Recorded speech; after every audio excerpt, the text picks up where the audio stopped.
Well, good evening. This is the Blue Seahorse Show, and I'm Mike Siver. And we've, over the last couple of weeks, been talking about environmental influences on young people growing up. And one of the topics we talked about before was young men growing up in a family where the father's abusive. And the father abuses the wife, and the young boy sees that. And as he grows up to become a man, he's fine when he's dating. He's a nice man. But he changes when he becomes a husband, because that's the role he saw his father in, abusing his wife.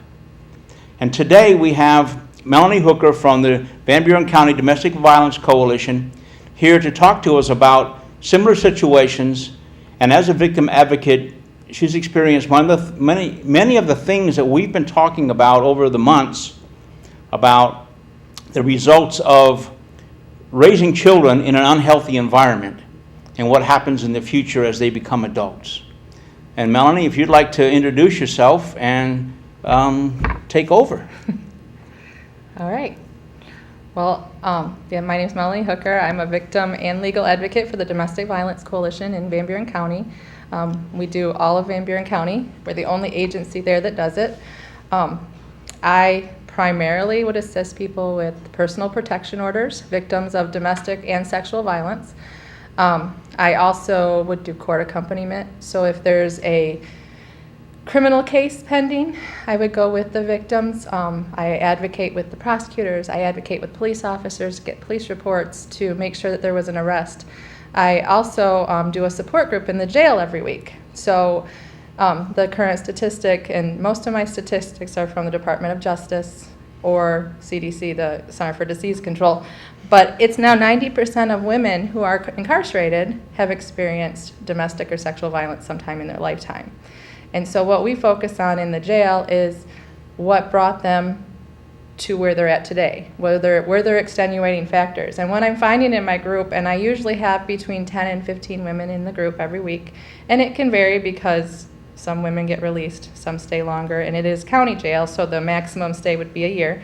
What I'm finding is that a large majority of them grew up in homes where there was domestic violence and or they were sexually assaulted as a child. And what we're finding is that then they're ending up in very abusive homes where they're maybe coerced into prostitution, into stealing things, maybe stealing credit cards, committing retail fraud. Then they get into drugs and alcohol abuse, and there's so many things, and then they're ending up in jail. And they're being told by their abusive partner that they need to do this and that they've got their back, and they'll sit there and do these crimes with them. But then when they're arrested, that partner will bail him or herself out. They'll get an attorney, and there sits my women that are in jail, and they sit there for weeks, months, sometimes waiting to get bailed out of jail, or they complete their sentence. So that's somewhat what I do. There's so much more that we do, but Well, in some of the stuff that we talk about on here is, because I've attended one of your groups in the jail, and asking the question I always ask everybody is, what role did you play in getting yourself in this situation? Well, in that particular situation that we're talking about with victims of domestic violence or battery, how do you ask them what role did they play? Because some of them don't even know. And the question you and I talk about a lot is, what is in the person's life that allows women, mostly women, to grow up and allow themselves to become abused victims and then stay in that relationship for sometimes a long time, until something dramatic happens or something drastic happens. And it's very hard when the reality sets in, I find, with dealing some of the couples that we deal with or the women that we deal with, is for them to come to terms that it's all wrong.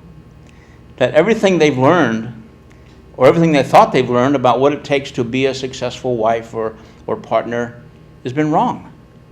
And that's not how it is. And what we find amazing is that they look at their friends in the community, and their friends aren't going through that same stuff.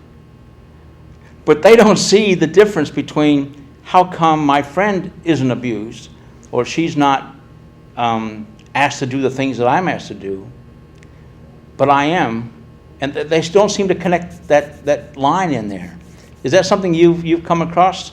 Well, first I would say that more likely than not, some of those friends are experiencing what she's experiencing. Okay. Because domestic violence is that unspoken evil that people don't want to talk about. And if you're in that situation, you feel like you're the only one. And that's one of the first barriers I have to get through with every person that walks through my door is you're not alone.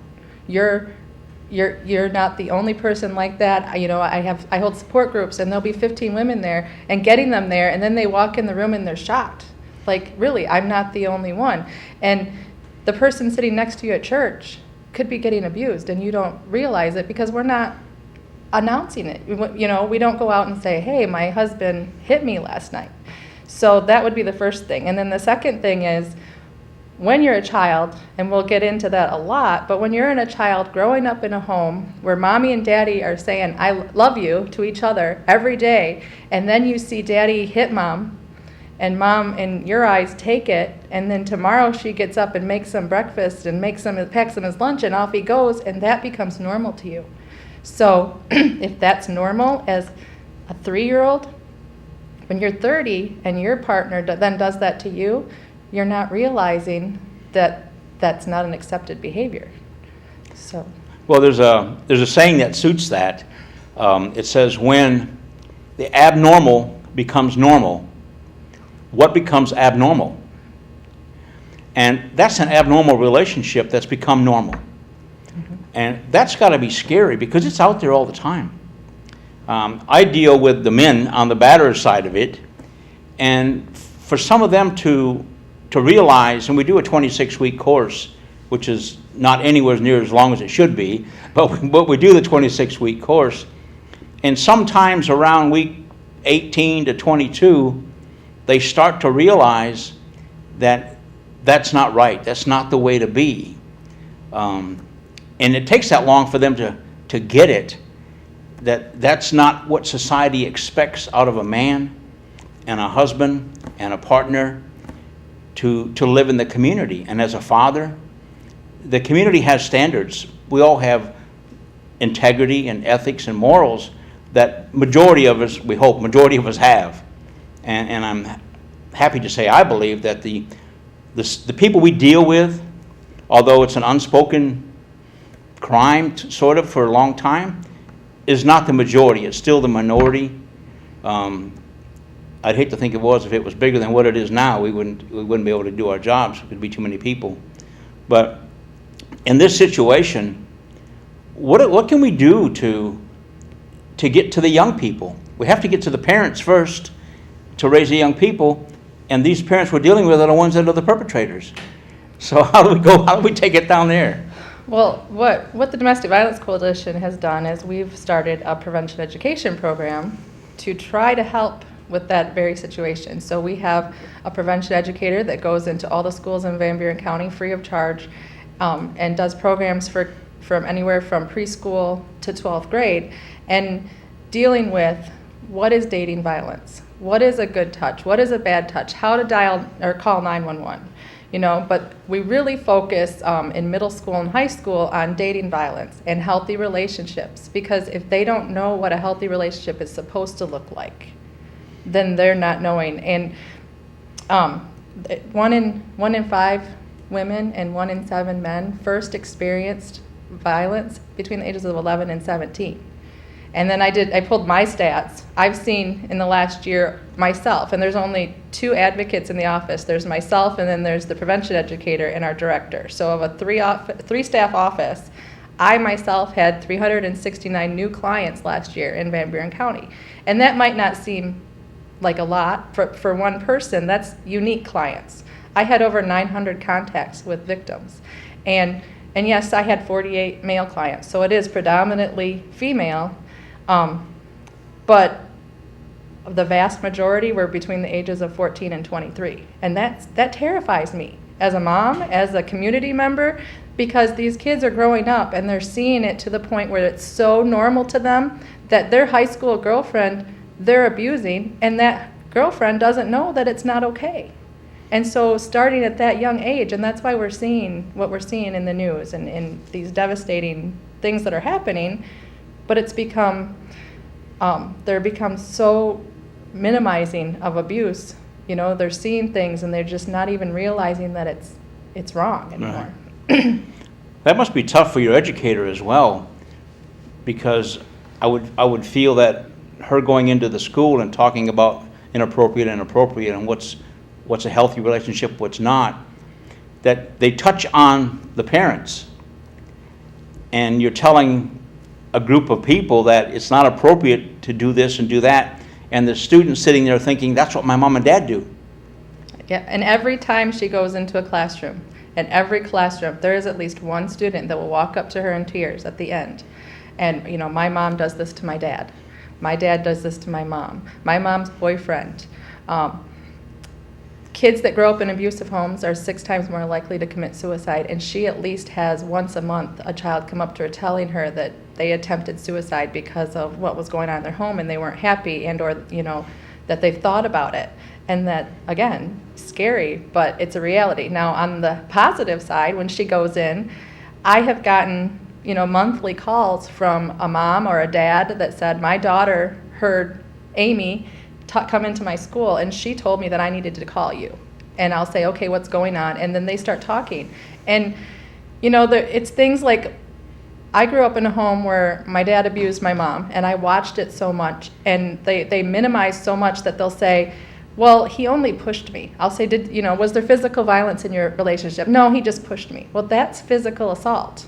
But they're so used to severe beatings or seeing this that that's nothing. And it wasn't until like a pair of car keys got shoved so far down a client's throat that she couldn't breathe that she thought to do something. Yeah. You know, all the pushing, all the shoving, all the knocking down was nothing. So they really have learned to minimize it.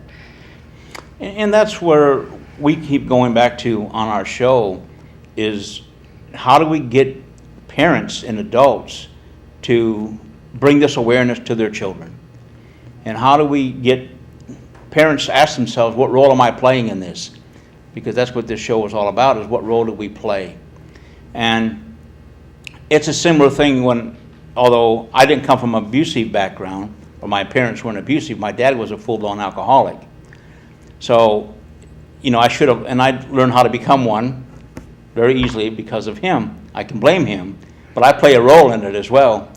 But I was in, I think, probably 6 or 7 car wrecks before I was old enough to even get behind the wheel, because he would come home drunk and we'd go for a drive and he would smack the car over and over and over. And at some point I thought that was normal. This is what families do. And then he left and it's all stopped. So it wasn't normal. But we have to figure out a way as adults to change our attitude. How do we deal with this? And I don't know if we're winning. I don't know where we're going with all this, because we're trying to bring this out, and I like to have a lighter side to some of our conversations, but some of them there's no lighter side. They're pretty serious, and we both deal with the outcome. I deal with the perpetrators, you deal with the victims, and it's sad. It's sad. Some of the men that come in and talk about, well, she made me do this and she made me do that, and we have some pretty rough conversations about nobody makes you. You're a pretty big dude. Who's going to make you do this? You know, your wife may be 102 pounds, soaking wet, you know, and 5 foot tall. She's going to make you do anything. So first of all, we don't want to go there. Right. And then we have to deal with it from that point on. And I know you must deal with that stuff too. Well, the first thing is getting them to recognize that there are resources out there. And anyone who knows anything about domestic violence, one of the first tactics that an abusive person would do would be isolating that victim from anybody else. Yep. And even as children, they're going to isolate them so that they don't have friends to talk to find out that what is going on is not normal, is not healthy. And so trying to get people just anyone in the community aware that I'm there, and I'm there to listen, and I'm not there to judge, and I don't make anybody do anything that they don't want to do. I just sit there and listen. And then I can point out options, and then that person's choice. And that's number one, is giving that victim the choice and the fact that they are empowered to do something. They are not forced to do anything. They're not told to do anything. It's their choice. That's the first thing. The second thing is when they do come through my door and I see, oh, well, I've helped your sister and your mother and your other sister. Why is that? What happened and I always ask, was there abuse in your family? And then I will point out, do you have children? Do you have a daughter? Yes. Do you want your daughter to grow up like this? Because you know what? The reality is that she is 1,500 times more likely to be in an abusive relationship if she grew up where you were being abused, watching you be abused. And it tends to coincide with the same-sex parent. So young men copy their dads, Yep. and young women copy their mothers. And it's not always the case. It's like at about 68% is the rate, but that's too high. And when I tell them that, or I say, do you want to be there when your son brings home his girlfriend and she's got her first bruise? How are you going to respond? And that's usually where they realize enough's enough and they try to get out. The reality is that's not always feasible. There's so many obstacles to getting out of the situation. But walking through the door is your first step. Well, I hear from some of the men that I get in my program is that when they grew up, they saw their mother abused, and their father was the abuser. But they also believed that women will take it. My mother took it and she stayed. So I can abuse, or they don't even know that it's abuse. They just know it's a power and control thing. And that's the other thing that we need to cover a lot, is that the courts all used to have, the only tool they had was anger management. You're a man and you got mad and you hit your wife for whatever reason, you can't control your anger. Well, we now understand this has nothing to do with anger. It's strictly power and control. I'm the man and I'm in charge of you, and you will do what I say, or there's going to be serious consequences and you're going to be on the receiving end. And men, I'm surprised how many men don't get it. They think I can't control my anger. Well, yeah, you can, and we go through a lot of demonstrations on controlling their anger, and they know they can once they get through the demonstrations and we get through that day of that class, and it's purely power and control. And women don't get it either because they think, well, I made him mad. Well, mad coincides with anger. So women that I've talked to, and I'm not sure where you're going to go with this, but women a lot of times think it's anger as well. If I make him mad, then he's going to get angry and he's going to hurt me. And it's nothing to do with anger. And is that something that you find that women think about too as well? Well, yeah, they always think it's their fault. And we talk a lot about the fact that verbal abuse starts usually. Yep. When you meet someone and you start dating, if you went on a date with someone and they punched you at the end of the date, you're obviously not going to continue dating that person. So they're never going to start off that way. And 10 months down the road, maybe they might start calling you names. They might start telling you you're stupid or you're ugly, and you don't believe it at first. But we've started, women, we have these gut instincts. We see the warning signs. We have started as a whole to kind of ignore them.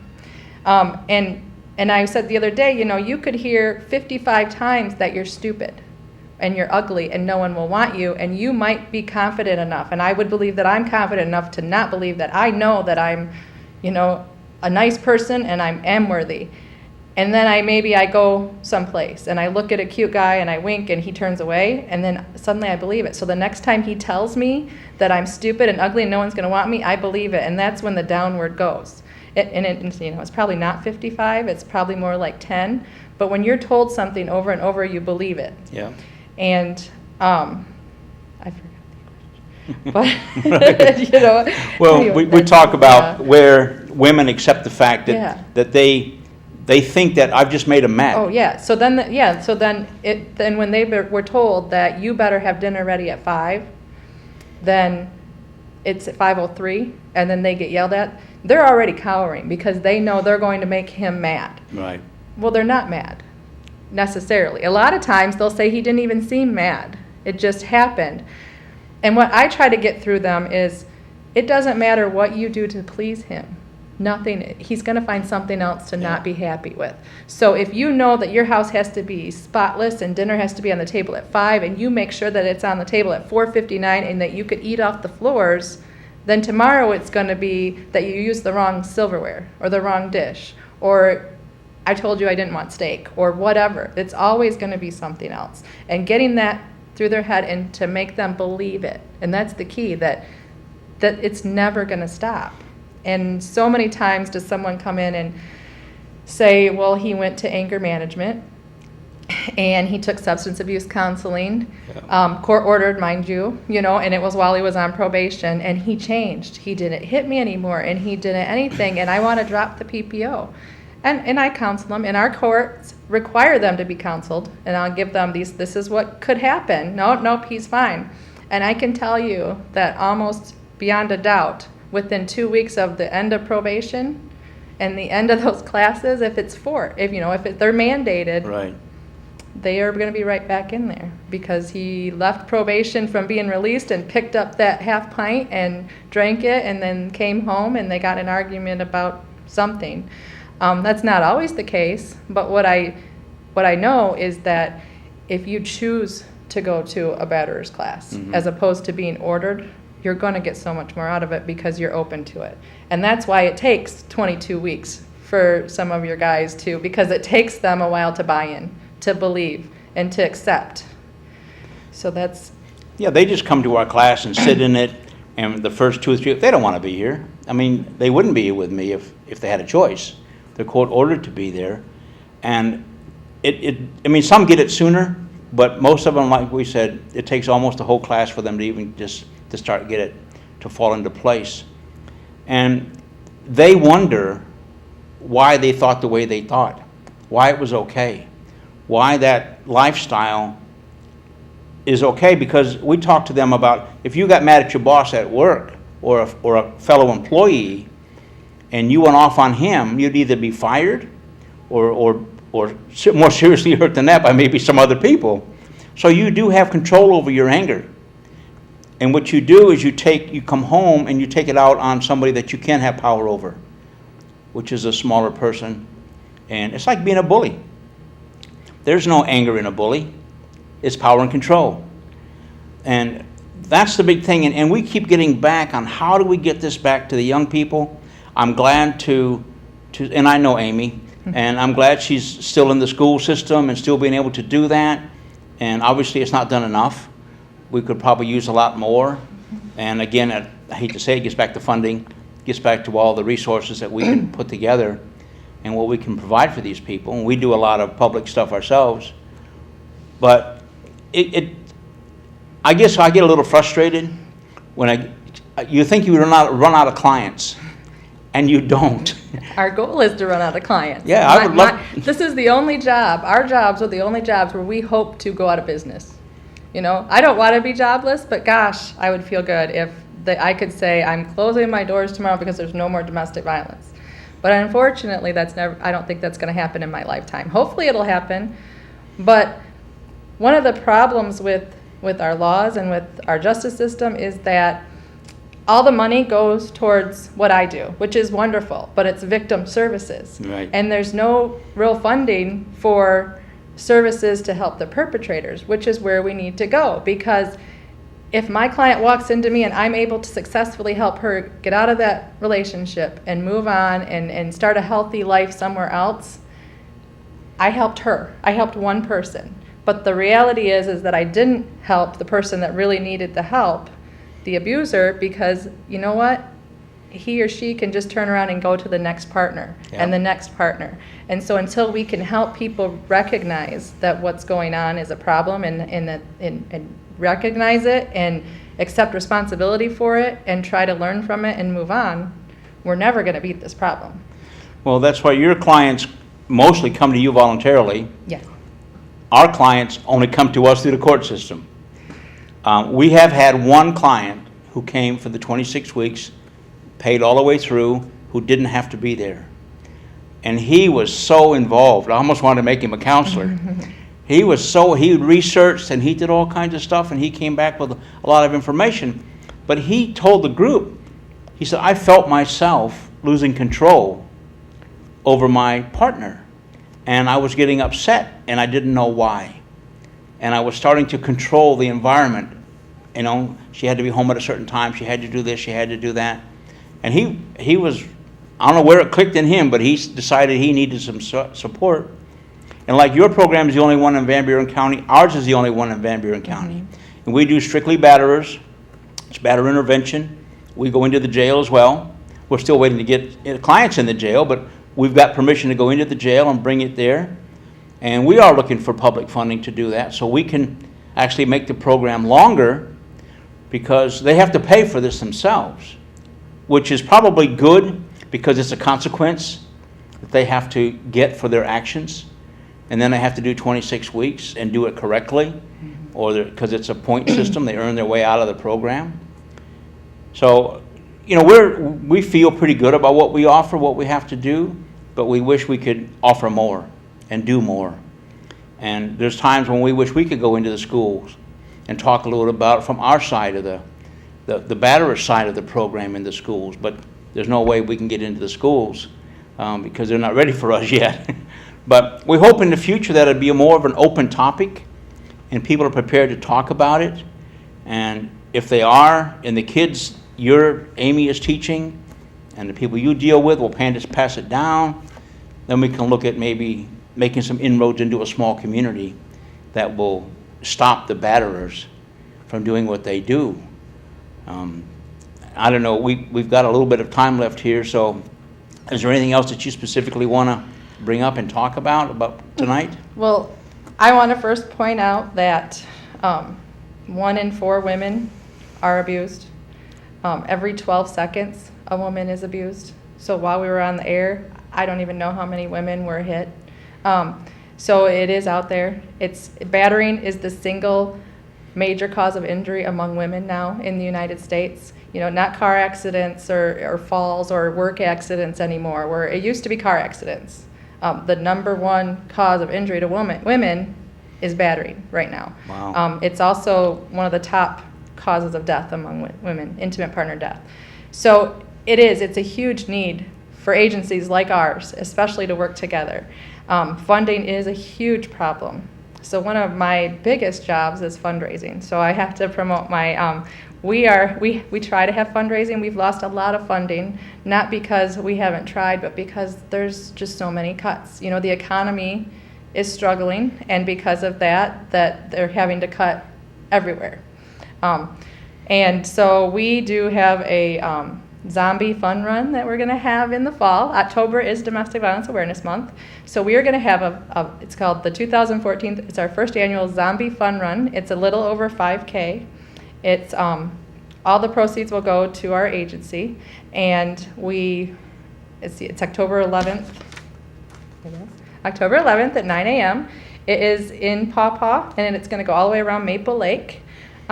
If you're interested, or if you're interested in more about my agency and what we do have a website. It's the domesticviolencecoalition.org.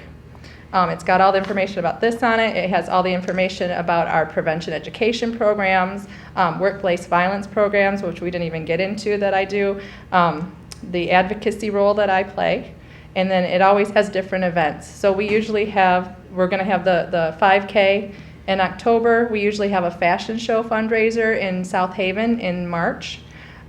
We used to have a golf outing. We've talked about doing that. We've had so many ideas of things to do. We'd like to do a walk a mile in her shoes, you know, getting some of the police officers and community members in high heels. Wouldn't that be fun? Okay, so we're going to wind it up now. And also, if you want to find more information, you can contact blueseahorseinc.org as well. And we'd be glad to respond to any questions you may have. And